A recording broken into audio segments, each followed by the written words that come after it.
Oh boy. Salut tout le monde, j'espère que vous allez bien. Aujourd'hui on se retrouve dans une nouvelle vidéo où je vais vous donner 10 conseils ou choses que j'aurais voulu savoir étant plus jeune. Avant de commencer la vidéo, je voulais vous dire que oui, ce format de vidéo change comparé à mes vidéos habituelles et donc j'espère que ça vous plaira aussi et n'hésitez pas à me dire en commentaire si ce genre de vidéo où je fais que parler, ça vous saoule. Voilà, je vais commencer tout de suite. Donc premier conseil, c'est de ne pas avoir peur du regard des autres. Quand on est au collège ou même au lycée, même toute la vie, il y aura toujours des personnes qui vont nous critiquer, nous juger, qui vont avoir des choses à dire sur qui on est ou sur ce qu'on fait. Et je pense qu'il ne faut pas il faut pas laisser les critiques et l'avis des autres influer sur notre personne et nos choix. Je pense qu'on devrait agir et être tel qu'on est, agir comme on a envie et comme on aime, ne pas agir en fonction des autres, parce que c'est comme ça qu'on loupe des moments qui auraient pu nous rendre heureux. Voilà. Ensuite, deuxième conseil qui est un peu relié avec le premier, c'est de rester soi-même et de ne pas vouloir faire comme les autres. Bon, je suis actuellement en train de faire le montage et en fait je me rends compte que pour ce conseil, j'ai pas mal bifurqué et j'ai plutôt abordé le fait de devenir une meilleure version de soi-même tout en gardant nos objectifs et nos valeurs en tête et ne pas essayer de ressembler à n'importe qui. Au collège ou même après, il y aura toujours des personnes qui vont nous marquer et auxquelles on voudra ressembler. Et je pense qu'en grandissant, je me suis rendu compte que je pouvais utiliser ça d'une façon positive. Essayer de trouver des personnes inspirantes dans vos centres d'intérêt et qui vont vous tirer vers le haut et vous donner envie de devenir une meilleure personne. Par exemple, moi, cette année, je suis en première année de médecine et j'ai beaucoup regardé de vidéos de personnes qui travaillaient et comme ça me motivait à faire comme eux et ça me tirait vers le haut et j'étais beaucoup plus productive, même dans les moments où j'avais une perte de motivation. Plutôt que d'essayer de me comparer et de me dire oui mais telle personne dans ma classe elle travaille pas, je peux faire comme elle. Ben non. Troisième conseil, c'est d'oser parler et poser des questions.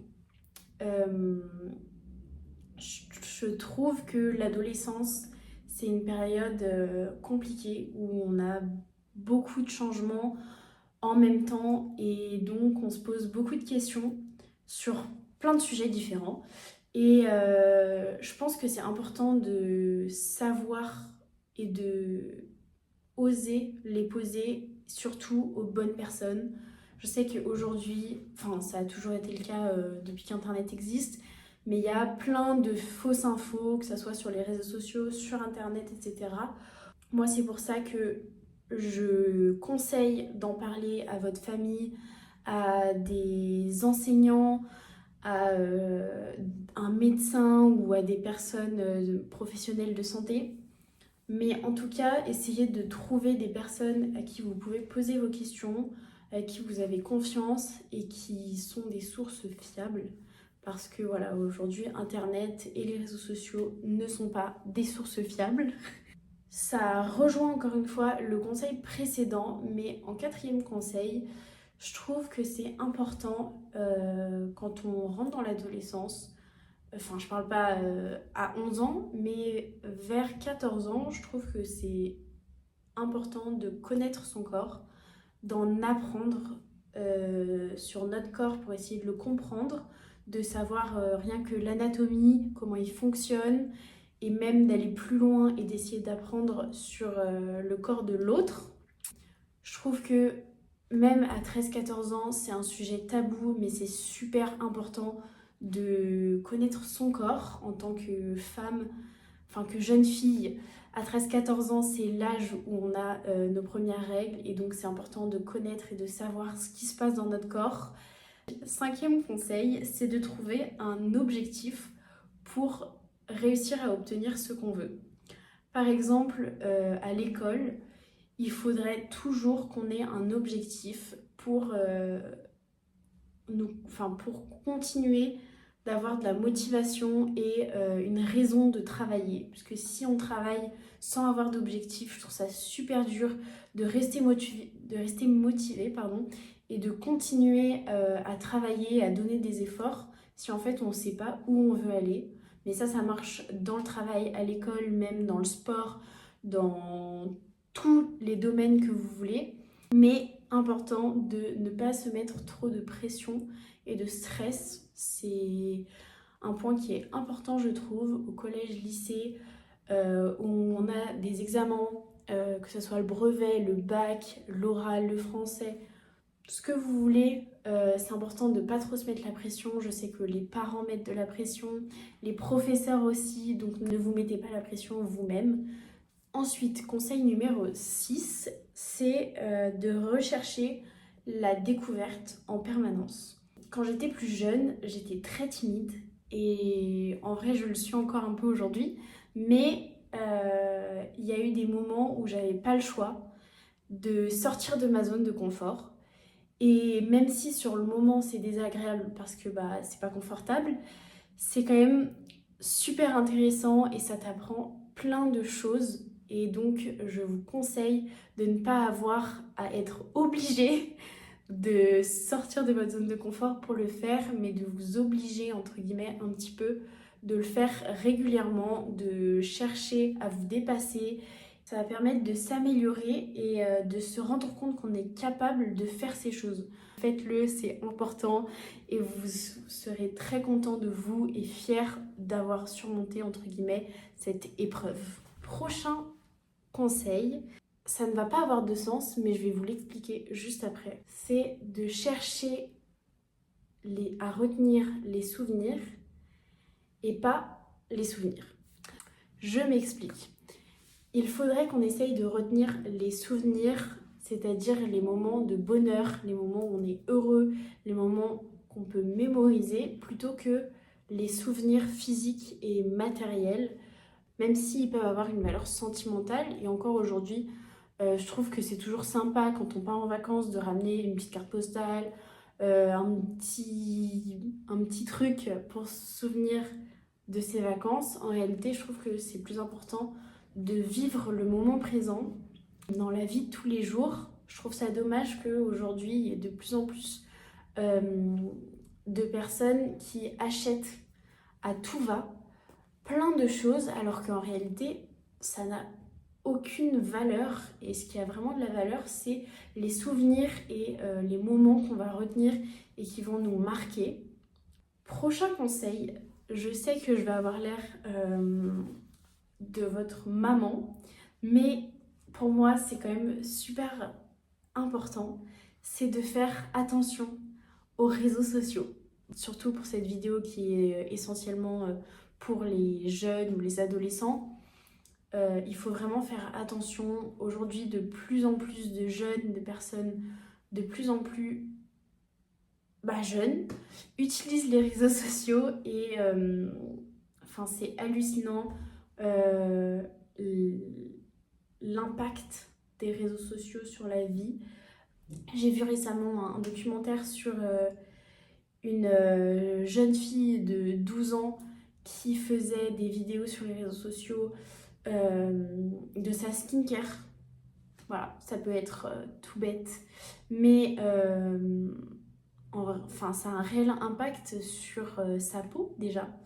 Ça détruit sa peau et elle s'en rend pas compte parce que elle est trop jeune, mais elle a été exposée jeune à ces personnes qui faisaient de la skincare, qui faisaient ça paraître beau et important et que ça faisait une belle peau, à une enfant qui en fait n'en a pas besoin et qui va du coup détruire sa peau, mais qui s'en rend pas compte puisqu'elle est trop jeune pour réaliser qu'elle se fait manipuler. Donc, moi qui peux avoir peut-être un mini impact sur vous qui me regardez, faites attention à ce que vous voyez sur les réseaux sociaux, à comment vous utilisez les réseaux sociaux. Je sais qu'aujourd'hui, on passe beaucoup de temps notamment à scroller sur TikTok et moi aussi. mais j'essaye de faire de ce temps quelque chose de productif et de positif. Un autre impact des réseaux sociaux qui pour moi est... Enfin, c'est vraiment triste, c'est que sur les réseaux sociaux, on voit énormément de personnes qui montrent ou qui parlent de problèmes ou de choses négatives et impactantes comme des sujets comme la dépression, comme les agressions, plein de sujets comme ça qui sont un peu banalisés sur les réseaux sociaux et de plus en plus de jeunes et de plus en plus jeunes sont confrontés à ce genre de sujet et je trouve que c'est triste parce qu'à 12 ans, on n'est pas censé être confronté déjà à des problèmes comme les agressions sexuelles. Et donc, je pense qu'il faut vraiment faire attention à ce que vous regardez. Ça n'a aucun rapport, mais donc c'est de prioriser son sommeil. Quand on est jeune, et encore plus avec les réseaux sociaux aujourd'hui, on passe son temps à scroller sur TikTok et donc on se couche à pas d'heure. J'ai eu cette période pendant le confinement en 2020 où donc j'étais en troisième, je me couchais super tard, mauvaise idée.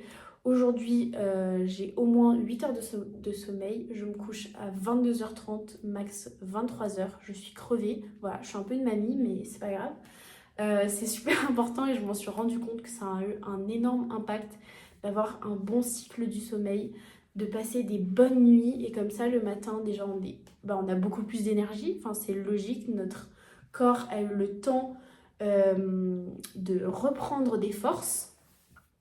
Et donc je reviens sur le fait qu'en 2020 j'avais un cycle de sommeil juste catastrophique et ça a été difficile de retrouver le sommeil puisque après j'étais décalée donc même quand j'essayais de me coucher tôt j'arrivais pas à dormir. Et un petit conseil que j'ai aussi dit à une amie à moi qui fait un peu des insomnies et qui a du mal à se coucher à cause du stress, à cause des pensées, etc. Et c'est d'essayer l'ASMR. Voilà. Je sais qu'il y en a qui détestent, mais je me dis, tentez, ça peut toujours vous aider. Ne pas réussir à dormir et devoir se lever tôt le lendemain, c'est horrible. Et donc l'ASMR, ça m'a permis de m'endormir rapidement. Aujourd'hui, j'utilise plus d'ASMR puisque j'en suis plus dépendant et j'arrive à m'endormir tôt. Mais ça peut servir, ça peut dépanner. Et on passe au 10e et donc dernier conseil, d'essayer de retenir le positif des déceptions amicales et ou amoureuses. C'est compliqué et c'est un sujet où on est exposé particulièrement pendant l'adolescence puisque ça va être un peu nos premières amitiés, premières relations amoureuses, mais c'est valable pour toute la vie puisqu'on a toujours des déceptions amicales ou amoureuses qui peuvent malheureusement se produire. Mais donc d'essayer d'apprendre de ces déceptions et de ne pas rester dans le négatif, ne voir que le négatif. Il faut essayer de quand même se dire qu'est-ce que je retiens de cette amitié ou de cette relation, qu'est-ce que je peux faire aujourd'hui pour essayer d'aller mieux et comment je veux que ça impacte mes relations futures. C'est-à-dire de se dire ça, je veux plus, ça, je veux. Enfin là, c'est un peu... j'ai pas d'exemple particulier, mais je pense que vous me comprendrez. D'essayer vraiment d'être positif. Donc voilà, c'était mon dernier conseil et c'était mes 10 conseils que j'aurais voulu savoir étant plus jeune. J'espère que cette vidéo vous aura plu et n'hésitez pas à me dire en commentaire si ce genre de concept et ce genre de format de vidéo vous plaît ou si c'était un peu ennuyeux et que vous trouvez ça long. Parce que moi en vrai j'ai bien aimé parler, même si j'ai pas l'habitude, donc je cherche un peu mes mots, etc. et je pense que j'ai des tics avec mes mains. Mais c'est pas grave, j'ai bien aimé, voilà. Je trouve que c'est sympa d'essayer de parler avec vous, de vous donner des petits conseils. J'ai un peu l'impression d'être votre grande sœur, donc j'aime bien. En tout cas, je vous dis à bientôt et puis je vous fais des bisous. Ciao! Oh boy.